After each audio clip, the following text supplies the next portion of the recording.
Bonjour, je m'appelle Andréane Dufour-Bouchard, je suis nutritionniste et chef de projet pour l'organisme d'expertise sur l'image corporelle Équilibre. Salut, je m'appelle Sarah Normandin, je suis aussi nutritionniste et conceptrice animatrice du balado Le Maudit Poids. Bienvenue à ce 4e épisode du balado Au-delà du miroir, réflexion sur l'image corporelle. Aujourd'hui, on va parler de l'image corporelle à l'adolescence. On sait que l'insatisfaction corporelle est très présente chez les adultes, mais elle touche aussi beaucoup les jeunes. L'adolescence est une période où le corps se transforme, où l'identité se construit, où le regard des autres est aussi très important. C'est une période de vulnérabilité importante en ce qui a trait à l'image corporelle. Équilibre a fait un sondage l'été dernier avec la firme Léger pour documenter les préoccupations à l'égard du poids, de l'alimentation et de la pratique d'activité physique dans la population québécoise en général, mais aussi chez les jeunes de 14 à 17 ans. On constate que 40% des jeunes désirent modifier leur poids, donc soit perdre ou gagner du poids, que 35% vivent de l'angoisse ou du stress en raison de leur poids. Ils sont aussi 41% à vérifier leur apparence dans le miroir dès que c'est possible. Cette insatisfaction corporelle a aussi des répercussions négatives sur leur relation avec la nourriture et l'activité physique, alors que 32% se sentent coupables de ne pas mieux manger et 31% sont préoccupés par la quantité d'activité physique qu'ils font. Donc, on voit que c'est une problématique qui touche beaucoup les jeunes et justement, on va discuter de tout ça aujourd'hui avec notre invitée, Marie-Michelle Ricard.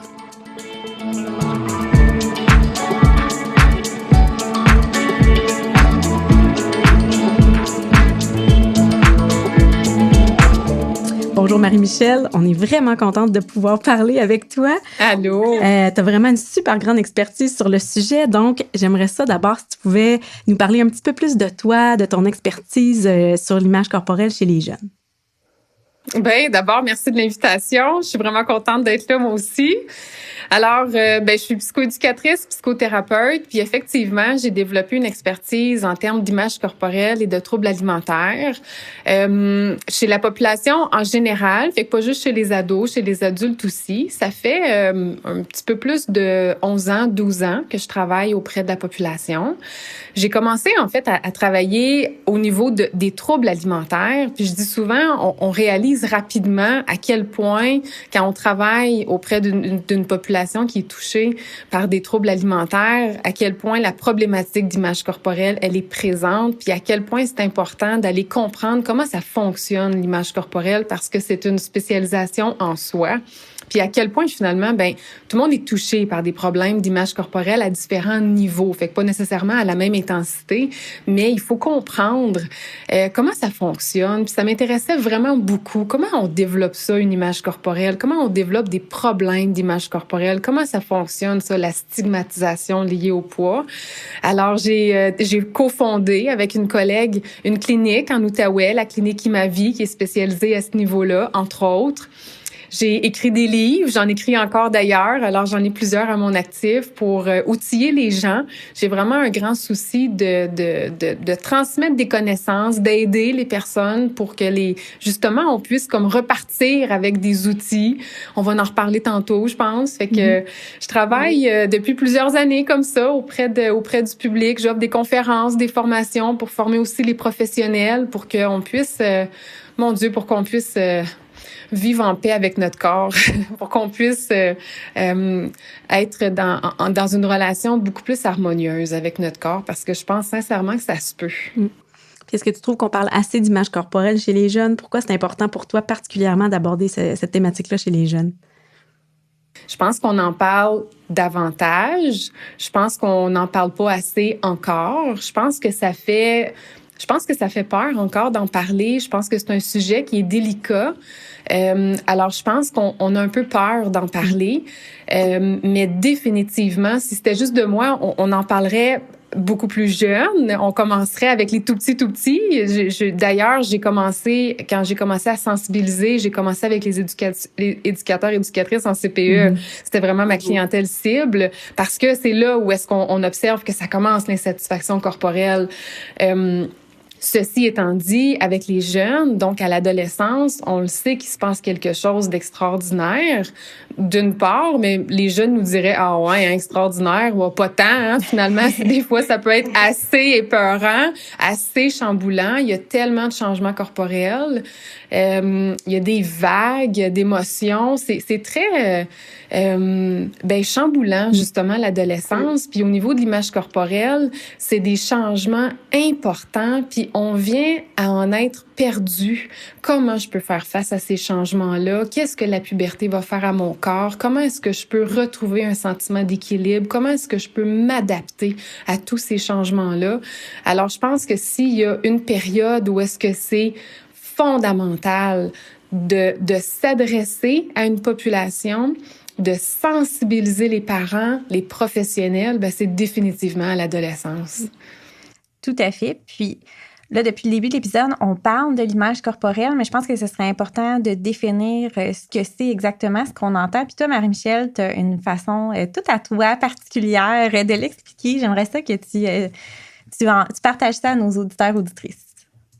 Avec grand plaisir. Alors là, j'aimerais que tout le monde se ferme les yeux. Puis on va même le faire ensemble. Je compte sur vous pour le faire. Alors, on va commencer par prendre 2 grandes respirations. Si vous m'avez déjà vu en formation, en conférence, on l'a déjà fait. Puis je vous invite à le faire encore une fois. Alors, 2 grandes respirations diaphragmatiques en poussant le ventre vers l'avant.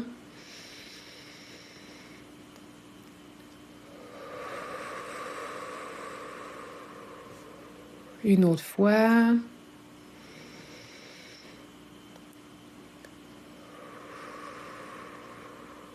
Et reprendre tout simplement une respiration instinctive, lente. Et gardez les yeux fermés.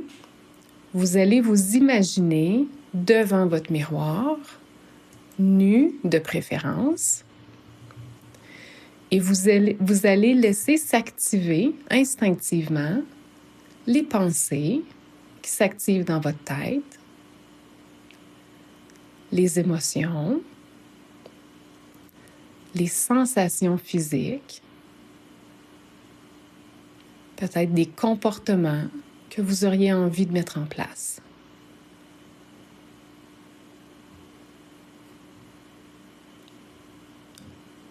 Vous pouvez ouvrir les yeux. Alors, l'exercice, en fait, vous fait vivre votre image corporelle. C'est un exercice expérientiel. L'image corporelle, c'est la relation qu'on entretient avec notre corps. Ça regroupe finalement les émotions, les cognitions, les pensées. Moi, j'appelle ça des fois la petite voix fatigante là, qui nous parle. Donc, les pensées qu'on entretient, les sensations physiques. Donc, tout ça ensemble, c'est notre image corporelle. Alors, c'est pas une seule chose, c'est pas ce que les autres pensent seulement, ce n'est pas le poids que tu as, c'est un ensemble. Donc, c'est très intégratif finalement l'image corporelle. Donc, selon l'expérience que vous venez de vivre, si ça a été agréable, désagréable, mais ça nous donne justement un indice à savoir peut-être que vous entretenez une relation plus positive ou plus négative avec votre corps. J'adore cet exercice. Merci beaucoup du partage. Je pense que c'est très concret. On peut vraiment y toucher, y goûter, voir exactement ce que c'est. Puis là, je pense que la question peut se poser aussi, j'imagine un peu la réponse, mais est-ce que tout le monde développe la même image corporelle? Puis ce serait quoi les facteurs qui viendraient influencer finalement cette image-là? Non, on développe pas toute la même image corporelle. Puis effectivement, il y a plusieurs facteurs qui vont venir jouer dans ce développement-là de l'image corporelle. Je pense que c'est important de rappeler qu'il y a 4 grands groupes de facteurs. J'entends des fois la croyance populaire, mais tu sais, l'image corporelle, là, ça c'est une affaire de société, c'est de la faute aux médias. Tu sais, en fait, c'est pas tout à fait vrai, c'est pas tout à fait faux non plus. Les médias, c'est un facteur. C'est pas le seul facteur. Fait que c'est important de regarder, en fait, que les caractéristiques physiques, d'abord, font partie de facteurs d'influence. Donc, le poids de la personne, le genre de la personne, le moment de la puberté, tout ça va faire en sorte que la personne va être plus ou moins vulnérable à développer une image corporelle plus ou moins négative, positive. Les caractéristiques psychologiques de la personne, donc ses traits de personnalité, son estime personnelle, son niveau d'attachement, donc des caractéristiques psychologiques qui lui sont propres. les médias en soi, la culture dans laquelle on vit, la culture de la diète, tout ça, tout le niveau aussi de socialisation, la comparaison aux autres. Alors, tout ce qui fait référence à la société en soi, l'exposition aux images, on rentre là-dedans les médias sociaux, le fait qu'on est exposé à ce modèle unique de beauté-là, c'est un autre facteur d'influence important. Et le dernier, le quatrième, il n'y a pas un ordre précis, là, mais on en a 4 au total. Le dernier grand facteur d'influence, ce sont les expériences interpersonnelles. Donc, on a des personnes significatives dans notre vie, les parents et les personnes significatives qui entourent l'enfant, le jeune, les pairs, P-A-I-R-S, donc les amis. Puis là, on le sait qu'à l'adolescence, je me dis souvent, les parents, on oublie ça. Là. À l'adolescence, les parents prennent le bord. Là. On comprend plus rien, là, puis on est plus important comme papa adulte, là. Vous comprenez que je fais une blague, là. Les parents sont tout le temps importants, mais pour le jeune, les amis deviennent très, très, très importants à l'adolescence, jusqu'aux étrangers. Alors, tu sais, la fameuse personne au supermarché, en fait, là, qu'on connaît pas, qu'on n'a jamais vu de notre vie, mais qui va passer, admettons, un commentaire sur le corps ou sur le contenu du panier d'épicerie, mais ça va avoir un impact sur le développement de l'image corporelle de la personne. Fait que finalement, il y a beaucoup de stocks. Il y a comme des facteurs d'influence qui sont regroupés dans 4 grands groupes de facteurs. Tout ça, là, c'est comme une espèce de gros boulier, finalement, qui vont interagir. Tous les facteurs d'influence interagissent ensemble, s'influencent entre eux et contribuent au développement d'une image corporelle X qui n'est pas statique dans le temps, qui bouge et qui va se développer, qui fait en sorte que mon image corporelle est différente de ton image corporelle, qui est différente de son image corporelle. Ça peut être rassurant, ça, pour un jeune aussi, de savoir que des fois, l'image corporelle va évoluer. Tu sais, si on s'imagine à l'adolescence parce qu'on est moins bien dans notre peau, on n'est pas pris, puis c'est pas une situation qui va être comme ça pour le reste de notre vie non plus. Ça peut changer au fil du temps, là. Exact. Tu sais, c'est pas fataliste. Puis en même temps, c'est aussi important de le voir, oui, sur une trajectoire développementale, mais aussi par rapport à des facteurs très ponctuels, dans le sens que moi, si on regarde même au niveau développemental, on a une image corporelle X, mais parfait, aujourd'hui, on fait une activité, on s'en va à la plage.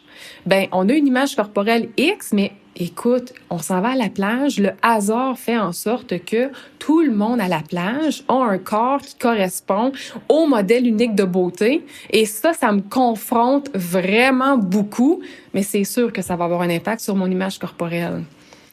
Ou alors, on prend le même exemple, puis le hasard a fait en sorte que tout le monde à la plage a des corps vraiment diversifiés. Voyons, ça va me mettre en confiance, puis je vais me dire, hey, moi aussi, ça me tente de me découvrir aujourd'hui, puis ça me tente de le mettre finalement mon bikini. Alors, peu importe l'image corporelle que j'ai développée, le fait que je sois confrontée à des corps très, très, très diversifiés, ça va avoir un impact ponctuel aussi. D'où l'intérêt de présenter de plus en plus souvent de la diversité corporelle dans l'environnement qui nous entoure aussi. Oui, exactement. Puis, de sortir de chez soi. Oui, c'est ça. Puis est-ce que c'est possible que justement cette insatisfaction corporelle-là commence plus tôt, maintenant, en 2023, avec toute l'ère des réseaux sociaux et tout, chez l'adolescence aussi, mais même chez les plus jeunes? L'insatisfaction corporelle? Oui, moi je dis souvent, elle peut pas commencer plus tôt que là maintenant. Là, on l'observe dès 4 ans. Fait que là, on peut pas aller plus tôt que maintenant. C'est vraiment, vraiment très triste en fait là. 4 ans, c'est le plus tôt qu'on peut l'observer. Quand même, c'est important.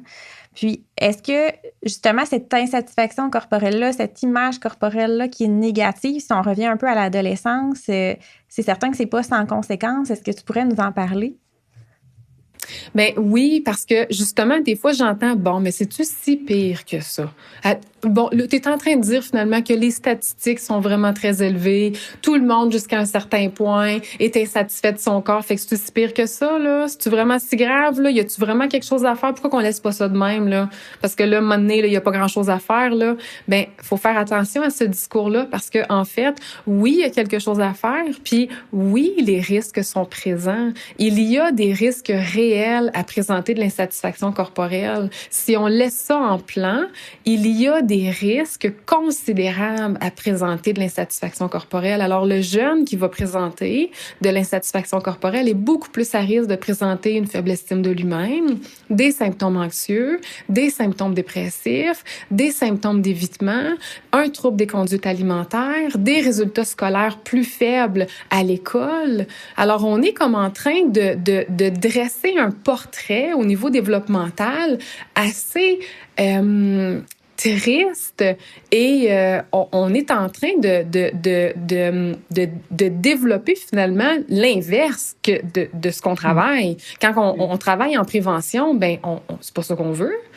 On est en train de travailler en santé mentale positive, on est en train de travailler comment est-ce qu'on peut diminuer l'anxiété, comment est-ce qu'on peut diminuer les symptômes dépressifs, comment est-ce qu'on peut aider nos jeunes à mieux aller.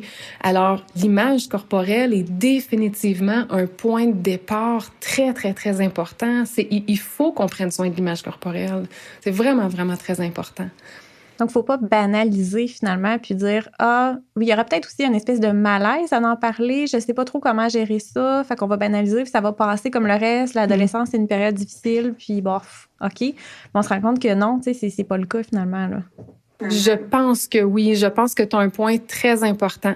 Je pense qu'il y a de la banalisation ou de la minimisation, puis je pense que ça nous parle d'un certain malaise, effectivement, parce que je pense que peut-être sans s'en rendre compte, on fait un lien avec notre propre image corporelle.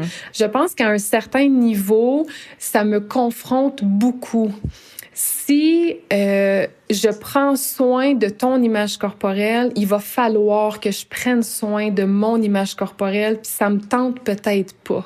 Et ça, c'est peut-être très différent avec une autre difficulté. Si je prends soin de tes résultats scolaires, il n'y a pas vraiment de lien avec les miens. Je suis plus à l'école, moi.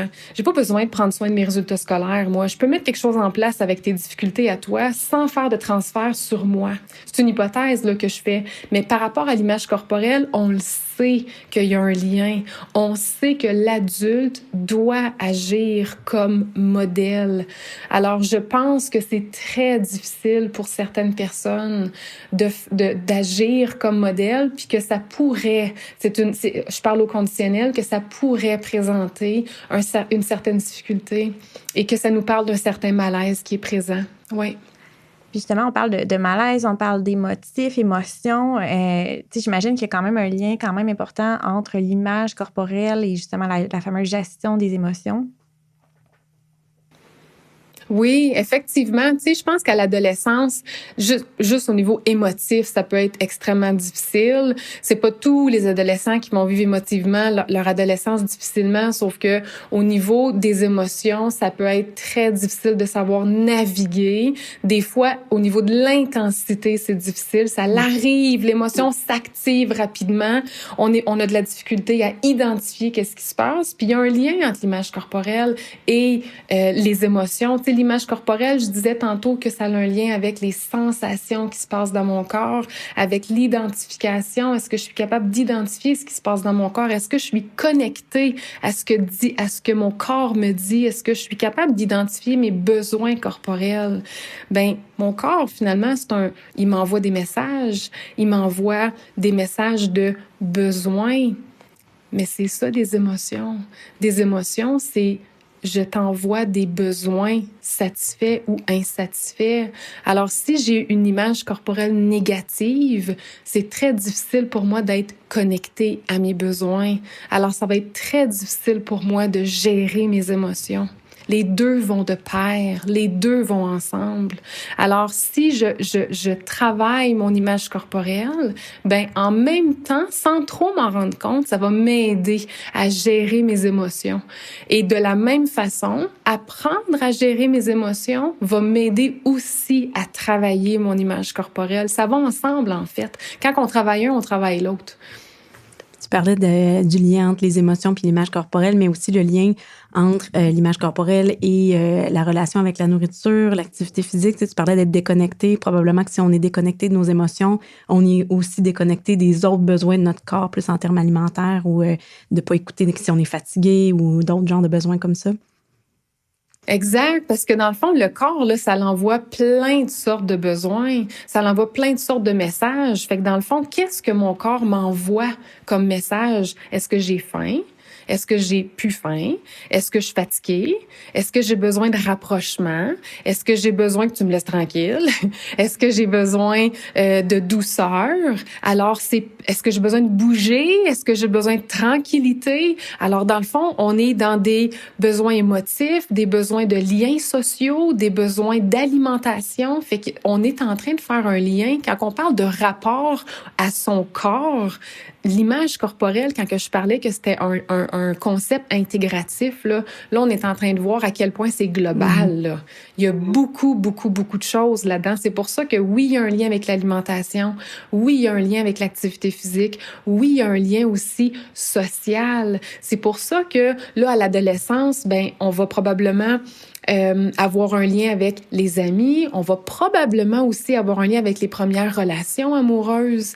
Alors, c'est pour ça aussi qu'on peut faire un lien avec, quand on a une image corporelle qui est plus négative, ça se peut que ça soit difficile, les relations sociales, les relations en couple, parce que c'est difficile pour moi de savoir, mais j'ai besoin de quoi? Je le sais pas, j'ai besoin de quoi? Parce que je suis pas connectée à mon corps. Je le sais pas ce que mon corps me dit. Je le sais pas. Je suis pas capable de le savoir. Fait qu'il va falloir que je réapprivoise mon corps. Il va falloir que tranquillement, je reconnecte à mon corps. Il y a beaucoup de liens qu'on peut faire avec l'image corporelle comme ça. Mais tu sais, je pense que en même temps, je veux pas faire peur parce que ce que je veux qu'on retienne, c'est que ça se fait. Cette reconnexion-là, elle existe. Un petit pas à la fois. Il y a plein d'exercices qu'on peut faire pour reconnecter. Juste l'exercice qu'on a fait tantôt, là, de s'imaginer devant le miroir, déjà ça, c'est déjà un exercice pour se reconnecter tranquillement, pas vite. Ça se fait, puis ça peut avoir un impact positif sur tellement de sphères de la vie. Donc, je pense que ça renforce encore une fois le fait que c'est important de s'en préoccuper puis de pas dire, comme tu disais tantôt, Sarah, un peu, bof, ça va passer parce que ça peut influencer tout le reste des sphères du développement de l'adolescent aussi, là, puis sa vie future, évidemment. Oui, exactement. Oui, puis effectivement, la vie future, la relation future, c'est plus les années avancent, plus c'est difficile de déconstruire ça. Moi, c'est ce que je vis beaucoup avec ma clientèle. Fait que c'est sûr que si on est capable de partir plus tôt dans la vie, c'est beaucoup moins souffrant, puis ça joue sur tellement de facteurs. Donc, oui, effectivement. Oui, parce que, tu sais, moi, je donne souvent l'image de racine. Plus on attend, plus la difficulté va avoir de temps pour prendre racine, pour bien s'installer. Alors, si on l'arrache, mettons qu'on prend l'image d'une mauvaise herbe, si on l'arrache tout de suite, elle s'est installée moins longtemps. C'est beaucoup plus facile. Parce que présenter de l'image corporelle, présenter des difficultés d'image corporelle, ça se travaille. Puis ça se travaille n'importe quand. Mm-hmm. Tu sais, il est jamais trop tard, là. Peu importe l'âge qu'on a, il est jamais trop tard. Mais plus tôt on s'en occupe, mieux c'est. Parce que les racines vont être plus petites. Alors, les difficultés vont avoir beaucoup moins de temps pour s'installer, puis prendre racine, puis il va y avoir beaucoup moins de ramifications. Encore là, on retient qu'il est quand même jamais trop tard, là, tu sais. Oui, le parallèle avec la relation avec la nourriture se fait tellement bien avec ton image que j'adore en passant. On peut vraiment faire le parallèle. Il y a un lien certainement entre l'image corporelle et la relation avec la nourriture, mais c'est la même chose. Donc, je trouve ça génial qu'on l'aborde.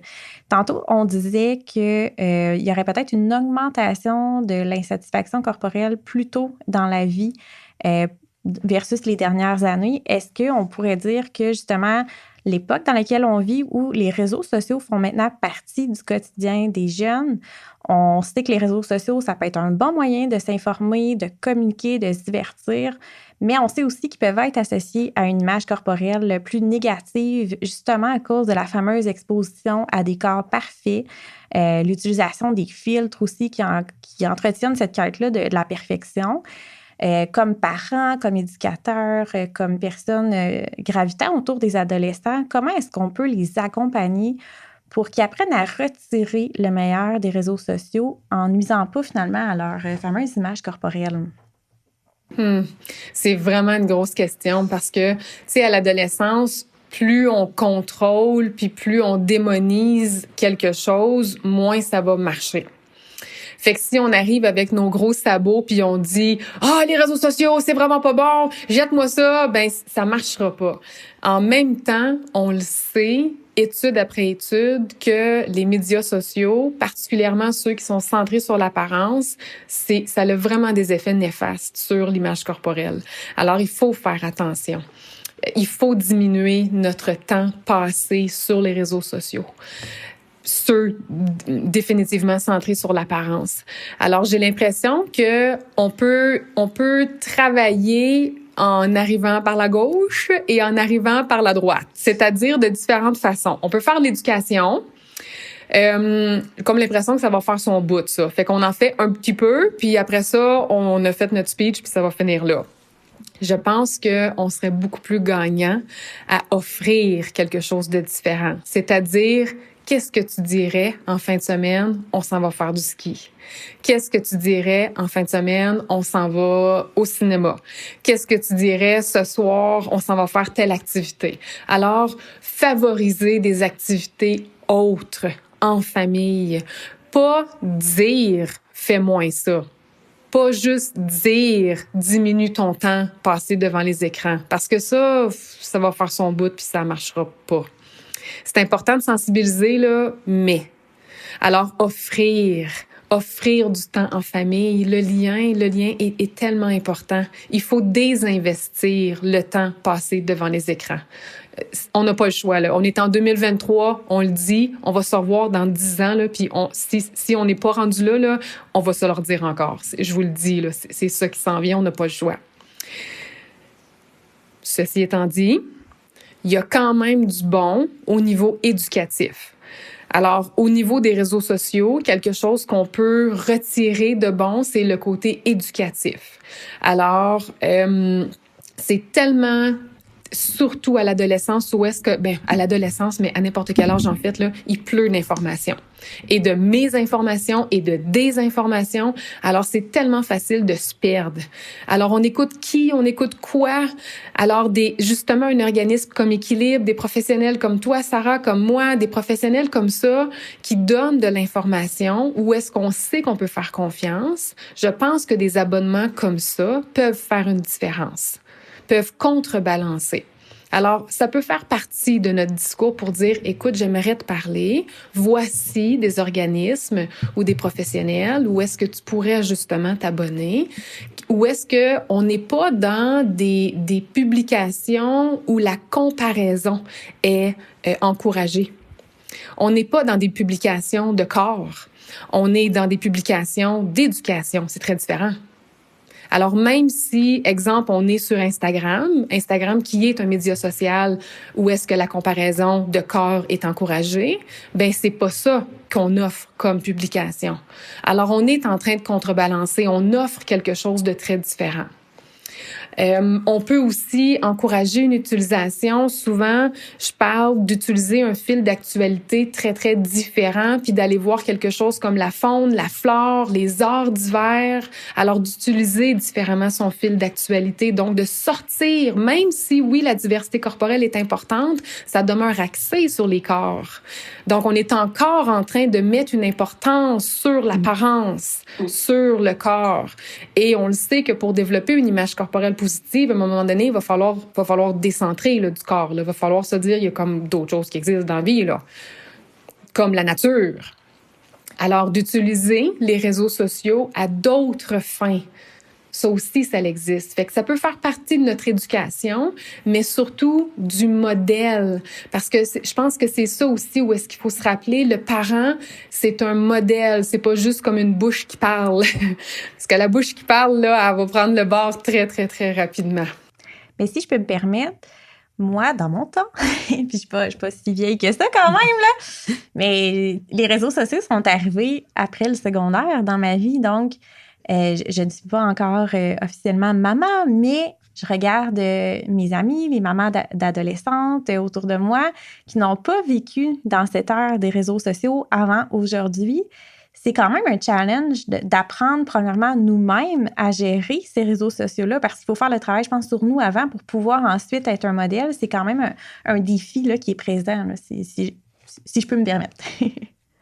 Oui, oui, exactement. Ton point, il est vraiment intéressant parce que je fais partie de la génération qui l'a vu arriver, moi, très tard. Là. Moi, je fais partie des années 80. Fait que, justement, on a comme à s'adapter, justement, au réseau. Voilà, nos enfants les connaissent bien plus que nous autres, finalement, tu sais. Fait qu'on a, nous, à apprendre comment ça fonctionne, puis avant que, justement, en tout cas, bref. Mais rien n'empêche que le parent aussi doit s'éduquer quand même à savoir c'est quoi les impacts. C'est important. Il faut que le parent passe par là aussi. Voilà. Oui. Encore une fois, on peut pas banaliser puis dire « Ah, ça m'intéresse pas, je tasse ça du revers de la main, ça va se placer tout seul. » Non, parce que la réalité, elle existe. C'est présent. C'est là, c'est arrivé, c'est à nos portes. Je pense que c'est une belle occasion pour les parents aussi qui sont moins au courant de ça, de juste prendre conscience de certaines choses. Tu sais, moi, je suis pas la plus techno non plus, puis en travaillant chez Équilibre, mon fil d'actualité est tellement positif. Tu sais, je me dis, mon Dieu, qu'il y a des belles choses qui se font sur la diversité corporelle. Donc, de comprendre tous les algorithmes, comment on peut les influencer, parce que je pense que comme ado, des fois, on n'est peut-être pas au courant non plus d'à quel point c'est programmé pour nous montrer toujours certains contenus qu'on va regarder, puis plus on va les regarder, plus c'est ce qui va nous être présenté. Donc, des fois, juste de comprendre la mécanique aussi de ça, de comprendre qu'en aimant certains types de publications, c'est ce qu'on va voir de plus, qu'on peut aussi masquer certaines publications, dénoncer des publicités de diète ou des choses comme ça. Des fois, on dirait qu'on n'a pas conscience à quel point on peut un peu quand même influencer notre fil pour qu'il devienne justement le plus positif possible, comme tu disais tout à l'heure, puis que ça soit moins axé uniquement sur des modèles de corps parfaits ou en tout cas sur l'apparence là, qui est très, très présente sur les réseaux sociaux aussi, là. Oui, mais tu me fais penser à un point. Prenez la peine de parler à vos jeunes parce que quelle belle conversation qu'on peut avoir. Le parent, tu sais, tantôt je disais c'est important de s'éduquer, mais on n'attend pas que tous les parents sachent tout. Si c'est vos enfants justement qui connaissent ça, ben asseyez-vous puis demandez-leur. Parle-moi de tes réseaux sociaux. Je te demande pas de tout me montrer, là. Ils ont le droit d'avoir leur jardin secret, mais dis-moi, comment ça va? C'est quoi les réseaux sociaux que tu utilises? Est-ce que tu savais justement que tu peux avoir un impact sur ton algorithme? Est-ce que tu savais que tu peux bloquer des publicités? Comment toi, ça va sur ton fil d'actualité? Est-ce que tu vois des choses que t'aimes pas voir? Est-ce que tu voudrais qu'on en parle? Ça peut donner de super beaux échanges. C'est juste ça qu'on veut. On veut démontrer une présence, on veut être à l'écoute. C'est ça, dans le fond. Fait qu'on veut ouvrir la discussion avec les jeunes. Vraiment, je pense que c'est super important. Puis comment ça les fait sentir aussi. Tu sais, des fois, c'est tellement omniprésent puis insidieux que probablement que les jeunes ne se rendent pas compte à quel point, après avoir parcouru leur fil d'actualité parfait, ils peuvent se sentir justement moins bien dans leur peau, avoir tendance à se comparer. Tu parlais de la personnalité aussi tantôt dans les facteurs là, qui peuvent influencer l'image corporelle. Il y a sûrement des jeunes qui sont plus sensibles à la comparaison que d'autres. Donc, des fois, juste de pouvoir échanger avec les parents qui ont un regard peut-être un petit peu plus mature sur la situation peuvent aussi aider à refléter ces éléments-là, là, je pense. Oui, tu sais, puis écoute, je fais juste te lancer, tu sais, la discussion ou la réflexion. Tu sais, tu me dis finalement que ça t'affecte quand tu défiles sur ton fil d'actualité. Fait est-ce que ça se peut? Tu sais, on n'est pas là pour chicaner, là. On veut vraiment pas avoir une approche punitive, mais est-ce que ça se peut finalement que tu as une humeur plus négative ou plus anxieuse quand que tu passes plusieurs minutes ou plusieurs heures sur ton fil d'actualité? Ah, comment qu'on pourrait comprendre ça? C'est quoi l'analyse que toi t'en fais? On ouvre le sujet. Donc, les parents restent toujours bien importants malgré le fait que les ados pensent que c'est peut-être moins le cas. Ça m'amène à vouloir aborder aussi justement la question du rôle de modèle des parents aussi. Là, on est dans un modèle très positif. C'est les réseaux sociaux. On est peut-être un peu plus détachés des fois comme parents. Tantôt, tu disais que comme adulte aussi, évidemment, on a toute une relation avec le corps. On vit dans cet environnement-là où la pression d'être mince est très importante. Donc, c'est sûr que ça se peut que même sans le vouloir, on influence notre jeune, qu'on lui transmette certaines choses qu'on voudrait malheureusement pas lui transmettre. En début de balado, là, je présentais des données d'une collecte qu'on a fait avec Léger et on a aussi des statistiques justement qui montrent c'est quoi la problématique ou la relation avec le corps des parents. Donc, ce qu'on voit, c'est que 63% des parents d'enfants de moins de 18 ans souhaitent maigrir, peu importe leur poids. 41% vivent de l'angoisse ou du stress en raison de leur poids. 35% affirment que la gestion du poids domine leur vie. Donc, on voit que les parents aussi font partie de cette société-là. Ils sont aussi très, très pris dans ce cycle-là de culte du corps. Ils sont aussi 36% à être préoccupés par le niveau d'activité physique de leur enfant, 35% par les choix alimentaires de leur enfant, 30% par la satisfaction de leur enfant à l'égard de leur poids et 19% sont préoccupés par le poids de leur enfant. Donc, ça aussi, on voit à quel point on sait qu'il y a plein de préjugés à l'égard du poids, on sait qu'il y a de la stigmatisation, de l'intimidation à l'école aussi en lien avec le poids. On veut essayer de protéger nos enfants, mais on dirait que par le fait même, des fois, ça fait qu'on met trop l'accent sur des éléments qui, au lieu de les protéger, vont finalement renforcer certaines préoccupations. Donc, comment, toi, t'aiderais les parents ou qu'est-ce que tu leur suggérerais pour essayer de ne pas transmettre leurs propres insatisfactions à leurs enfants? Oh, je sais pas si je répondrai à ta question tout de suite.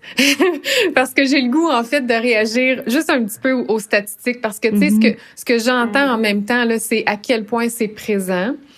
Fait que j'ai le goût, là, de dire aux parents qu'ils sont pas tout seuls dans leur détresse corporelle.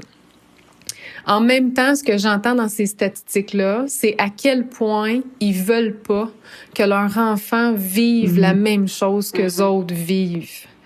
Parce que c'est ça le lien entre ce qu'eux autres vivent puis les statistiques par rapport à leur enfant. Du moins, moi, c'est mon hypothèse.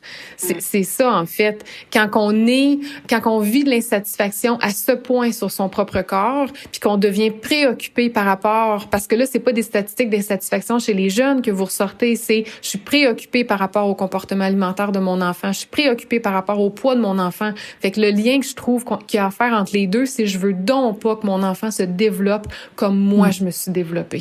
Je veux pas que mon enfant souffre. Et ça, c'est tout à fait normal. Quel parent veut que son enfant souffre? Aucun. Aucun. Mais ça, là, puis là, pour faire le pont avec ta question, c'est pas par ce chemin-là qu'on va y arriver. C'est pas en contrôlant les comportements alimentaires. C'est pas en devenant préoccupé du poids de notre enfant qu'on va y arriver. C'est pas ce chemin-là. C'est en travaillant sa propre image corporelle. C'est en comprenant finalement que j'ai moi-même comme parent quelque chose à travailler. Je dois comprendre qu'est-ce qui m'arrive à moi et comment je peux représenter un modèle positif. C'est ça, c'est ce chemin-là qui va permettre à mon enfant de développer une image corporelle positive et de ne pas être préoccupé par ses propres comportements alimentaires et de ne pas être préoccupé par son poids. C'est ça qui va lui permettre de développer une relation positive avec l'activité physique, avec l'alimentation, avec son corps, de gérer ses émotions avec autre chose qu'avec l'alimentation. Je trouve ça le fun que tu en parles parce que c'est tellement ça que je vois souvent avec ma clientèle. On regarde justement l'environnement alimentaire, l'environnement au niveau du poids, de l'image corporelle, puis mon doux, quand on arrive à regarder tout ça, puis les parallèles se font, les phrases qui restent marquées, que les jeunes femmes rapportent dans mon bureau, qu'elles se rappellent encore, même si elles étaient toutes jeunes, ça vient de là, en fait, puis c'est super important. Ça peut être très confrontant pour les parents parce que c'est souffrant d'aller visiter ça, mais ce que tu dis est ultra important. Merci d'en parler. Mais j'aime ça ce que tu dis parce que j'entends beaucoup de transferts. Tu sais, quand le parent se voit dans son enfant. Puis c'est vrai que quand le parent va parler de son enfant, puis souvent va se rappeler, moi aussi j'ai vécu ça, moi aussi j'ai entendu telle phrase, moi aussi j'ai vécu de l'intimidation, puis je veux donc pas qu'ils vivent la même chose que moi, je veux donc pas qu'ils se souviennent de telle chose. C'est tout à fait normal. Le lien est très logique en soi. Puis le fait d'aller consulter une nutritionniste, d'aller consulter un coaching parental, c'est un réflexe qui est vraiment, vraiment très bon. On va juste le travailler différemment. Tu sais, dans le fond, ce qu'on fait dans nos suivis, toi, Sarah, moi, on va juste on va comme ramener, tu sais, on ramène vers l'image corporelle du parent. Puis habituellement, quand on fait ça, les parents font comme, ben oui, Je sais bien. Ça fait bien de sens. Puis on voit que justement, il y a comme des... Puis en fait, sais-tu quoi? Je sais pas si tu le vis toi aussi, mais il y a comme un soulagement habituellement hein, quand on fait ça. Il y a comme... Il y a un soulagement qui s'opère, puis ça fait autant de sens finalement parce qu'il y a comme un pouvoir qui est repris. C'est vraiment très important d'aller là. Puis des fois, ça peut être une bonne motivation comme adulte aussi de réaliser à quel point si nous, on prend soin de notre image corporelle, ça peut aider aussi par le fait même l'image corporelle de nos jeunes. Des fois, on n'a pas eu peut-être le courage d'aller rebrasser ces choses-là pour nous-mêmes, mais des fois, quand ça vient à notre enfant, ça nous donne un boost de motivation supplémentaire ou en tout cas une motivation qui est très, très forte pour essayer d'aider nos enfants aussi. Ben, en fait, ça va aider, pas ça peut aider, ça va aider l'image corporelle. Puis ce lien-là a été étudié. Il y a quand même plusieurs études qui se sont penchées là-dessus. Puis on a vu que les parents qui entretenaient une image corporelle positive étaient beaucoup plus à même d'intervenir adéquatement quand l'enfant était victime d'intimidation, quand l'enfant présentait des enjeux par rapport à son corps. Le parent qui présente une image corporelle positive est beaucoup plus apte à mettre en place des interventions adéquates parce qu'il y a des bases solides par rapport à l'image corporelle. Ça fait du sens dans le fond. Fait que c'est ce qu'on va travailler. On va aller travailler ces bases-là. Tout à fait. Puis, depuis tantôt, on parle justement des conséquences de l'image corporelle plus négatives.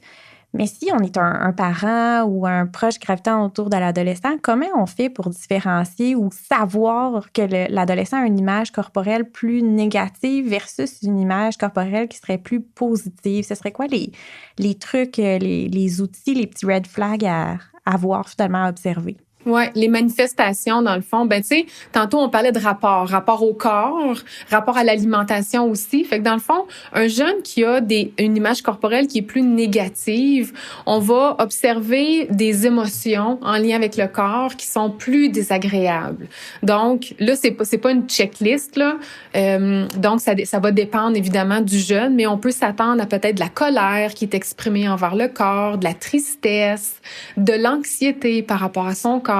Les pensées, ce sont des pensées qui sont plus anxieuses, plus critiques, plus punitives. Alors évidemment, il y a plus d'insatisfaction ou plus de préoccupation en lien avec le corps, bien qu'il faut toujours se rappeler que l'insatisfaction corporelle peut se retrouver aussi dans l'image corporelle positive. Alors, on peut avoir un rapport à son corps qui est très positif, mais avoir des insatisfactions. La différence, par exemple, c'est que je suis capable de faire ma journée quand même. Alors, je me réveille, je me regarde dans le miroir, puis je me dis « Oh boy, qu'est-ce que c'est ça? » Mais ma journée se passe quand même, puis l'insatisfaction, elle n'a pas pris toute la place. Mes émotions, mon humeur est positive quand même. Quand je suis dans une image corporelle plus négative, ça a pris beaucoup de place. C'est très difficile pour moi d'entrer en relation parce que ma relation à mon corps, elle est négative. On va avoir un enfant qui peut être, un jeune qui peut être aussi plutôt isolé. Alors, peut-être même qu'il va avoir de la difficulté à manger avec nous. Hein? La relation à la nourriture, elle peut être très problématique aussi. Alors, peut-être qu'on a commencé à mettre en place, malheureusement, des comportements de contrôle alimentaire, de modification du corps aussi. Peut-être qu'on a un jeune qui va contrôler son apparence de certaines façons, qui va refuser de porter certains vêtements. Alors, ça peut s'exprimer à différents niveaux. Donc, on va avoir comme un changement comportemental assez important. Une humeur qui est plus négative, plus anxieuse aussi. Puis là, ben positive, là, c'est à peu près le contraire. J'aime beaucoup la distinction que tu fais entre insatisfaction corporelle puis image corporelle. Je pense que c'est nécessaire parce que moi, la première, je pense qu'on l'interchange souvent en voulant dire que c'est négatif. Donc, merci pour cette définition-là. Puis justement, maintenant qu'on comprend ce que c'est l'image corporelle, ce que c'est une image corporelle qui est plus négative, c'est quoi les conséquences de ça? Moi, comme parent, bon, je ne suis pas parent, mais vous comprenez, moi, comme parent, comme coach, comme enseignant, comme tante, oncle, peu importe, comment je peux faire pour aider l'adolescent qui est autour de moi à développer une image corporelle qui serait plus positive? Ce serait quoi tes outils, tes trucs plus concrets? Ben là, je vais être tannante, là, mais le mot modèle est vraiment important. Alors, on a beau mettre en place n'importe quel outil du monde, si soi-même, on l'agit pas, ça sert à rien. Là, je suis dure dans mes mots, là. Peut-être qu'on pourrait dire, ben là, ça sert pas à rien, là. Mais quand même, c'est important que la première étape, ça soit d'agir comme modèle. C'est-à-dire d'intégrer soi-même les outils. Donc, première étape, le plus possible. Le modèle parfait, il n'existe pas. OK? Fait que d'avoir des difficultés en soi, là, il n'y a aucun problème. Mais quand même, soi-même, de représenter un modèle. Après, c'est sûr que des outils concrets, on va essayer. Donc, en étant un modèle, tu sais, dans le fond, oui, OK, c'est beau, je t'écoute, là, mais c'est quoi être un modèle, là? Donc, des outils concrets, ça serait de pas avoir de comportement de surveillance corporelle. Fait que le fameux pèse-personne à la maison, là, on aimerait ça, finalement, qu'il ne soit pas dans la maison. Fait qu'on aimerait ça qu'il n'y en ait pas. Alors, on aimerait ça que ça soit pas là. Puis là, quand que je dis pas là, ben oui, mais moi, il est caché, là. Il est comme dans le fond d'un tiroir, là. Non, je vais répéter. Pas dans la maison. Alors, on ne se pèse pas. Non, mais moi, mon jeune, il sait pas, il me voit pas. Non, je vais répéter une troisième fois. Pas dans la maison. Alors, pas de pèse-personne, pas de surveillance corporelle. On pourrait faire une belle activité ensemble où est-ce qu'on fait le ménage de notre garde-robe pour avoir des vêtements dans lesquels on se sent confortable, qui nous représentent et qui nous font en ce moment. Pas quand je vais perdre 10 livres, là. En ce moment. Puis, tu sais, des vêtements, là, on n'est pas obligé d'en avoir pendant 3 garde-robes, là. Il n'y a pas de nombre de vêtements importants. Alors, on n'en a pas beaucoup, pas grave, on n'en a pas beaucoup. Il n'y a pas de jugement à avoir de comme, oui, mais moi, je vais toujours porter les mêmes pantalons. Pas grave, ça. Alors, on fait le ménage. Au niveau de l'alimentation, ben là, on n'a pas parlé d'alimentation intuitive. C'est un concept très intégratif aussi qui peut être très compliqué, là.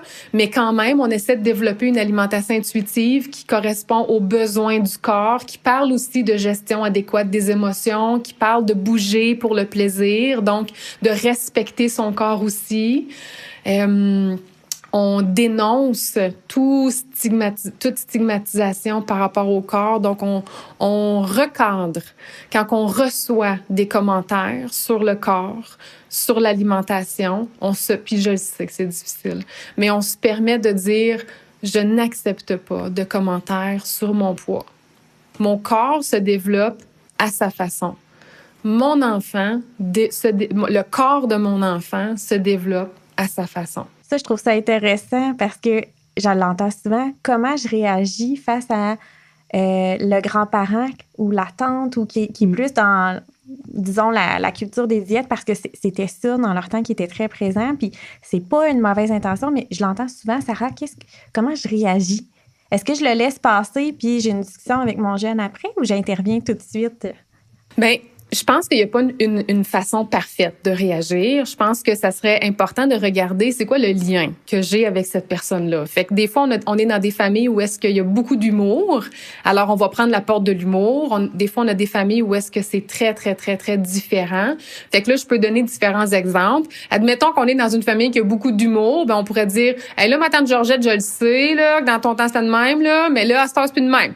Fait que là, des commentaires sur le poids, il y en a plus. Alors, je vais te demander de reformuler parce que celle-là, ça passe pas. Fait que là, ça, c'est peut-être une façon de faire de l'humour, puis il va falloir le faire de cette façon-là. Si on veut y aller d'une façon beaucoup plus sérieuse, ça serait « Ma tante Georgette, je le sais que c'est une façon pour toi de prendre soin de moi. Mais tu sais quoi?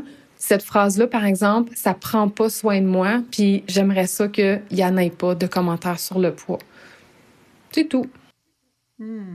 J'adore. C'est le fun d'avoir des exemples concrets aussi de façon d'intervenir parce que c'est tellement délicat. Souvent, c'est fait sans mauvaise intention. Les fêtes de Noël, par exemple, ou les commentaires sur le poids, les félicitations de perte de poids, c'est tellement présent. Puis les jeunes, les ados aussi entendent ces commentaires-là. Donc, je pense que c'est vraiment important d'en parler, d'en prendre conscience aussi parce que c'est tellement facile de faire des commentaires là-dessus. On vit tellement dans une société qui commente le poids comme on commente presque la météo. Donc, juste d'essayer de se reprogrammer puis de tourner un peu plus notre langue dans notre bouche avant de parler, là, je pense que ça peut vraiment faire du bien aussi puis faire changer les choses tranquillement. Mais tu sais, il va toujours avoir la possibilité de rien répondre puis de partir. Tu sais, des fois, on est dans un party de bureau puis il y a quelqu'un qui dit quelque chose qu'on n'a jamais vu de notre vie puis ça nous tente pas là, de commencer là, à restructurer puis c'est comme « T'es qui, toi? Je te connais pas. » Ben, On va le regarder, puis on va comme manger pareil, puis on va se revirer de bord, puis on va partir. Mais il va falloir faire un travail, par exemple. Tu sais, là où je trouve que c'est important, c'est de prendre conscience, par exemple, que le commentaire, ça m'a dérangé, par exemple. Alors, il y a des émotions qui se sont activées à l'intérieur de moi. Là, on parle des jeunes aujourd'hui. Si mon jeune était avec moi, oui. Tu sais, tantôt, tu posais la question, Sarah, est-ce que c'est important de faire un retour? Oui, ça va être important. Comment tu t'es sentie quand tu as entendu ce commentaire-là? Moi, ça m'a dérangé. Voici l'émotion que ça m'a fait. Toi, c'est quoi l'émotion que ça a activé à l'intérieur de toi? Est-ce que tu aurais aimé ça que je réponde quelque chose? Je me suis sentie très malaisée parce que je le connais pas, cet homme-là ou cette femme-là. Est-ce que tu aurais aimé ça quand même? Est-ce que tu as senti, en fait, que je t'ai pas protégée? Alors, de se permettre un retour avec notre jeune, pour quand même qu'il y ait une protection. Mais il va quand même avoir la possibilité, tu sais, on n'a pas... Ce que je trouve important, c'est que de ne pas rajouter une lourdeur, parce que je pense qu'il y a une anxiété en ce moment. Il y a beaucoup de personnes qui nous parlent, qui disent, mon Dieu, là, c'est comme j'ai tellement d'anxiété parce que je sais pas comment répondre. Si vous vous sentez à l'aise, vous répondez. Mais des fois, ce n'est pas possible, puis ça demande l'affirmation dans ces cas-là, c'est très difficile, ça demande de la pratique. Fait que c'est correct si au début, on n'est pas capable. Puis on se pratique, puis à un moment donné, ça va être correct, puis à un moment donné, on va être capable. Oui, puis si moi, à la base, j'ai pas une estime de moi très forte, l'affirmation, c'est très difficile, là. C'est des choses qu'on voit aussi souvent dans notre clientèle, là. J'imagine que tu le vois aussi, mais ça vient souvent ensemble. Fait que comme tu dis, ça peut être une pression supplémentaire. J'aime beaucoup avoir plusieurs options et merci pour ces beaux exemples. Puis on a beaucoup parlé là, de comment on peut faire pour aider notre jeune à développer une image corporelle positive. On a aussi tantôt identifié des signes de quand un jeune a une image corporelle négative, qu'est-ce qu'on doit observer. Mais justement, si on se rend compte que notre ado est pas bien dans sa peau, qu'est-ce qu'on peut faire pour l'aider? Puis aussi, à partir de quand on devrait songer à aller consulter puis qu'on atteint un peu finalement notre limite comme parent? Bien, tu sais, tu disais qu'on avait beaucoup parlé, mais moi, je trouve qu'il y a plein d'affaires qu'on n'a pas dit pareil. Mais, tu sais, on peut bouger avec notre jeune. Tu sais, je trouve que c'est important aussi. Tu sais, je donnais des trucs à la maison, mais j'aimerais ça encourager quand même les familles à bouger ensemble. Je sais que c'est difficile, mais on a à apprendre le plaisir de bouger. Je trouve qu'on a perdu cet instinct-là. C'est devenu lourd de bouger, ça nous tente pas. On a comme une conception de faire de l'activité physique parce que ça prend des heures et des heures. Non, on peut aller prendre une marche pendant 5 minutes, puis c'est juste assez. On met de la musique dans le salon, puis on danse pendant 5 minutes, puis c'est bien correct. Comme faire des jeux, là, ça peut être juste correct. Il faut retrouver ce plaisir-là en famille. On sort dehors, on va dans la piscine. C'est pas obligé là d'être des exigences. Il y a vraiment, malheureusement, je le sais pas où ça s'est perdu, mais il y a vraiment eu une étiquette d'exigence dans l'activité physique et je trouve ça vraiment très dommage parce qu'il y a un lien très important entre l'image corporelle puis l'activité physique et il faut retrouver ce plaisir-là. Je pense que l'activité physique a beaucoup été associée au contrôle du poids aussi. Tu sais, souvent, on fait ce qui est le plus efficace, ça nous tente pas, on n'aime pas ça, mais on doit le faire quand même parce qu'on veut contrôler notre poids. Tu sais, on dirait qu'on a perdu justement la motivation à bouger juste pour le bien-être, que ressenti, pour le plaisir, pour partager des moments en famille. Fait que je pense que c'est intéressant ce que tu proposes aussi comme ajout, là. Oui, voilà. Fait que dans le fond, tu sais, qu'est-ce qu'on fait si on observe que notre jeune est vraiment pas bien dans son corps, vit une certaine détresse corporelle? Je pense que c'est important de prendre son temps, d'ouvrir le dialogue. On s'assoit, puis on lui dit justement qu'on le voit. C'est vraiment très important d'aller travailler ce lien-là. On est là. La présence du parent est vraiment, vraiment importante. Tu sais, je disais tantôt qu'à l'adolescence, on prend le bord, OK, mais reste qu'on est là. Et c'est important qu'on lui rappelle qu'on est là. C'est pas facile vivre une détresse corporelle, peu importe l'âge qu'on présente. Alors, on va lui dire ça. Je le vois que c'est pas facile. Est-ce que tu as le goût de m'en parler? Qu'est-ce qui se passe? Puis il va falloir accepter et tolérer que peut-être que la réponse, ça va être « j'ai pas le goût de t'en parler ». Parce que ça se peut que ça soit ça la réponse. Et si c'est ça la réponse, ben tout simplement dire « ben je vais être là ». si tu changes d'idée. Je veux juste te dire que je suis présente. Voici des ressources. Et là, des organismes et des professionnels en ligne peuvent être une bonne ressource. Voici, je te donne les coordonnées. Tu sais, il y a bien dans son corps, bien avec mon corps. Je pense qu'on va en parler tantôt. Tu sais, Équilibre, ANEB. Bon, il y a des organismes qui sont là. Puis après ça, ben il va falloir tolérer. Je pense que c'est très important de faire attention à l'envahissement. Des fois, il y a des parents qui ont de la difficulté justement à tolérer que le jeune veut pas en parler. On peut s'assurer, par exemple, est-ce qu'il y a quelqu'un de présent alentour de toi à qui tu peux en parler? Il y a des intervenants, intervenantes à l'école aussi qui sont présentes. Alors, je veux juste m'assurer qu'il y a quelqu'un à qui tu peux en parler. Évidemment, si on veut aller consulter, ben, il n'est jamais trop tôt. Alors, il faut pas attendre. Des fois, on a comme tendance à dire, ben là, tu sais, comme pas tout de suite, là, on va comme attendre de voir comment ça va se développer. Ben non, pourquoi? Pourquoi attendre? Il y a quelque chose qui se passe maintenant. Alors, il y a un besoin maintenant. Alors, dès qu'on observe quelque chose, allons-y. On a parlé des racines tantôt. Alors, allons-y maintenant. En même temps, on retient qu'il n'est jamais trop tard. Alors, il n'est jamais trop tôt. On y va dès qu'il se passe quelque chose, mais il n'est jamais trop tard. Merci pour les conseils. Puis on a commencé justement à parler un petit peu de ressources. Là, je pense que les parents qui écoutent le balado vont être intéressés aussi. Dans le fond, chez Équilibre, on offre des formations, des ateliers de sensibilisation pour les milieux scolaires ou communautaires. Je pense que c'est important aussi d'essayer de changer aussi ou d'intervenir auprès des acteurs qui travaillent avec les jeunes et aussi des outils avec des ateliers pour pouvoir aborder ces sujets-là. Parce que des fois, dans une classe, on veut en parler, mais on ne sait pas toujours comment, quel mot utiliser, jusqu'où on peut aller aussi dans certains sujets selon l'âge des enfants avec qui on parle. Donc, nous, on est là pour ça. Il y a aussi des billets de blog qu'on rédige à l'intention des parents. Évidemment, le balado avec des discussions comme toi, c'est super riche et très précieux. Beaucoup de contenu de sensibilisation aussi sur les réseaux sociaux. Comme adulte aussi, si on veut se sensibiliser soi-même, tu sais, je pense que plusieurs comptes, là, toi aussi, ton compte, Sarah, est super riche en contenu. Marie-Michel aussi.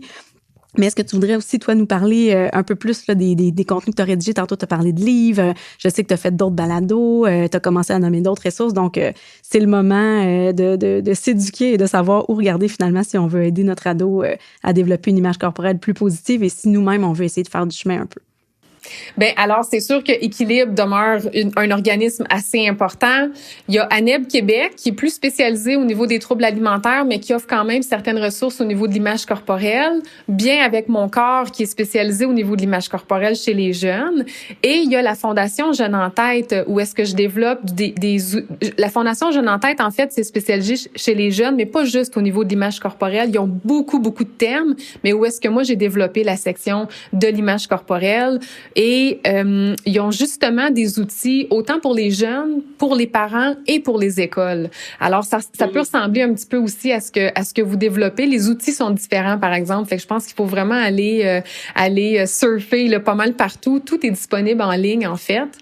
Je pense que ça serait intéressant aussi de parler de Romy, un des livres que j'ai écrit, Romy accepter son corps à l'adolescence, parce que autant pour les jeunes que pour les parents, ce livre-là fait un beau survol de ce qu'est l'image corporelle, les problématiques d'image corporelle, puis donne des outils assez concrets pour aider à surmonter les problèmes d'image corporelle, puis outiller beaucoup les parents pour comprendre c'est quoi le vécu en fait des jeunes.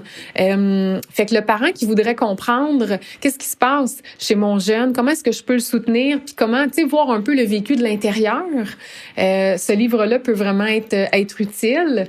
Et si on veut creuser un peu plus loin puis regarder un petit peu d'une façon théorique le contenu comme d'aujourd'hui, ben il y a de l'insatisfaction à l'acceptation corporelle, mon dernier livre, développer une relation plus positive avec son corps qui peut être vraiment très utile. Les jeunes le trouveraient peut-être un peu théorique, mais les parents définitivement, c'est un livre qui va être très utile pour comprendre comment ça fonctionne l'image corporelle. C'est un livre qui est théorique par rapport à l'image corporelle, mais qui est très vulgarisé d'un point de vue psychologique, puis qui aide à comprendre, en fait, c'est quoi le lien avec l'alimentation, justement, c'est quoi le lien avec l'activité physique. Aujourd'hui, on n'a pas parlé, c'était pas le thème là, par rapport à la stigmatisation liée au poids, mais justement, on parle de stigmatisation liée au poids dans ce livre-là.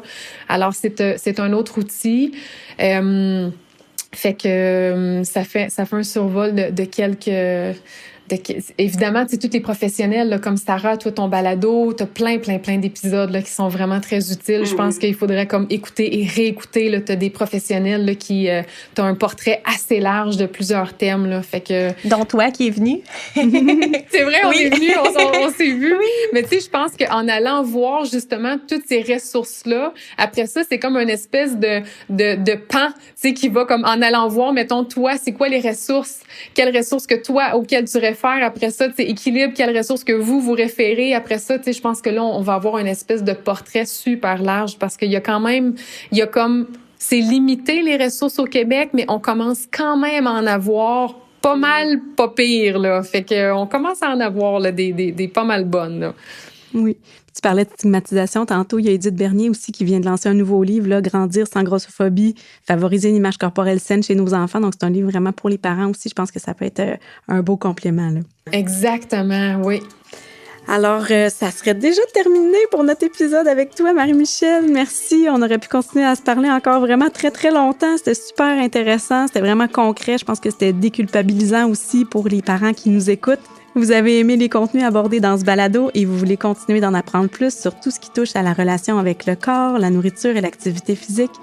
Rendez-vous sur équilibre.ca et suivez-nous sur les réseaux sociaux Instagram et Facebook, Groupe Équilibre et Sarah Normandin, nutritionniste. Merci à Virage Sonore pour l'enregistrement, le montage, le mixage et la composition musicale du balado. La présentation de ce balado est rendue possible grâce à la collaboration et à l'appui financier du gouvernement du Québec.